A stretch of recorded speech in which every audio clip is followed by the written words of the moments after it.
আরে কি অবস্থা ভাই? আজকে আমরা দুইজনই ডাক্তার, এটা কি রোগী নাকি? হ্যাঁ রোগী। আমার রোগটা হচ্ছে আমি সবসময় কনফিউশনে থাকি।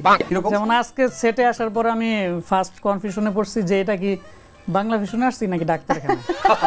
তো কনফিউশনের শুরু আমার ছোটবেলার থেকে বলতে পারেন। জীবনের প্রথম কনফিউশন ছিল যে কোন পায়ের জুতা কোন পায়ে পরবো।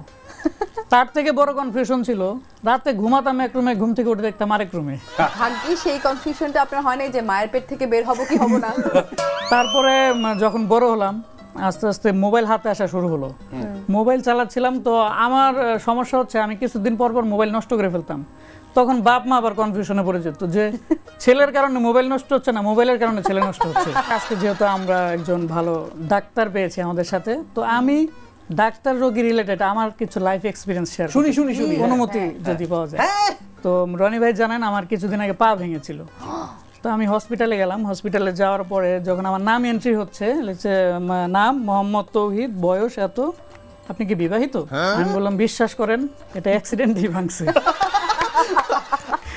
তো ঘটনা এখানেই শেষ না। আমি দেখলাম দূরে আরেকটা রোগী এরকম বসে আছে, তারও এক পা ভাঙা আমার। তো সে চুপচাপ বসে আছে, ওইখান থেকে আরেকজন আসলো হুইল চেয়ারে, তার দুই পা ভাঙা।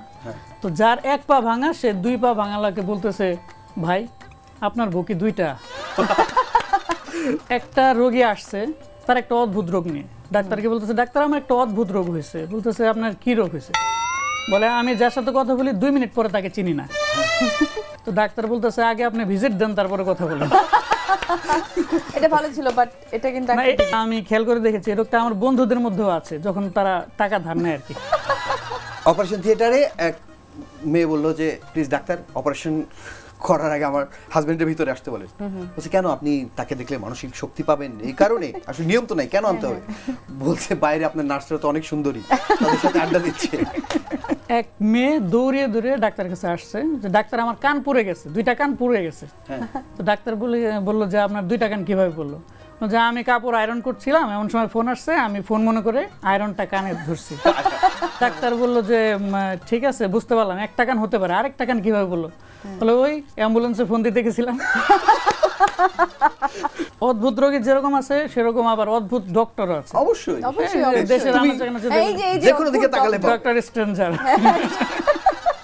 তো এরকম অদ্ভুত ডাক্তারের কাছে বাংলাদেশের একজন ক্রিকেটার গিয়েছে, স্বনামধন্য ক্রিকেটার। সে সম্প্রতি অনেক ডাক মারছে তার সমস্যা। তো এখন ফাইনালি ডাক্তারের শরণাপন্ন হয়েছে, বলতেছে ডাক্তার আমার একটা অদ্ভুত সমস্যা হয়েছে। বলে কি সমস্যা? বলতেছে বলার যখন বল নিয়ে আসে আমি দেখি 3টা বল। তো ডাক্তার বলতেছে এটা তো ভালো, আপনি একটা 6 মারবেন 18 রান হবে। বলছে না আসলে ওইটা তো সমস্যা না, আমি 6 মারতে পারি, কিন্তু সমস্যা হচ্ছে 3টা বল যে আসে আমি কোন বলে মারবো, কোন বলটা হিট করব। ডাক্তার অনেকক্ষণ চিন্তা ভাবনা করে বলতেছে আপনি এক কাজ করেন, আপনি মাঝখানের বলটা হিট করেন। তো রোগী আবার টেনশন পড়ে গেছে। কিছুক্ষণ পর রোগী বলতেছে যে আচ্ছা ডাক্তার আমি কোন ব্যাট দিয়ে মারবো? আমি এক ডক্টরের কাছে গেছিলাম আমার বুকে ব্যথা নিয়ে। তো গিয়ে দেখি ডাক্তার অনেক সুন্দরী, তহিদ আপার মতো। তো সেখানে গিয়ে তো বুকে ব্যথা আরো বেড়ে গেল।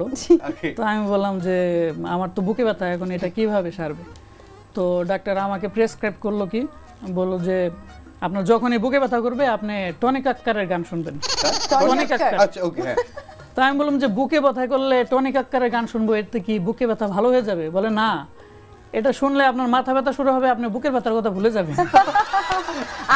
আমি বলতাম যে please consult with doctor Abu Hena Rony. তবে এরকম হয় যে প্রেমের কারণে যদি কেউ তার বুকে ব্যথা কষ্ট হয়, সে আরেকটা প্রেম করলে এটা সেরে যায়। রনি ভাইয়ের কাছে একটু জানতে চাই যে এই যে শ্রাবণ আপু একাধারে উপস্থাপিকা, অভিনেত্রী, মডেলিং করে, তারপরে হচ্ছে ডক্টর, সে এত কিছু সামলায়, তারপরেও তিনি এত কুল থাকেন কিভাবে? আমি বলবো এসিতে থাকেন না, তাহলে কারণ তার অনেক পেশেন্টস আছে।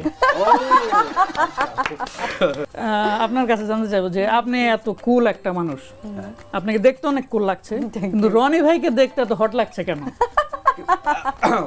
বলেন। কারণ আজকে মাস্ক সহ ডাক্তারের সবকিছু পড়েছিল এই জন্য। না না সেজন্য না, আমি বলি রনি ভাইয়ের সামনে যদি কোনো সুন্দরী অন্য কারো কথায় হাসে তখন তার ভিতরে আগুন জ্বলে যায়।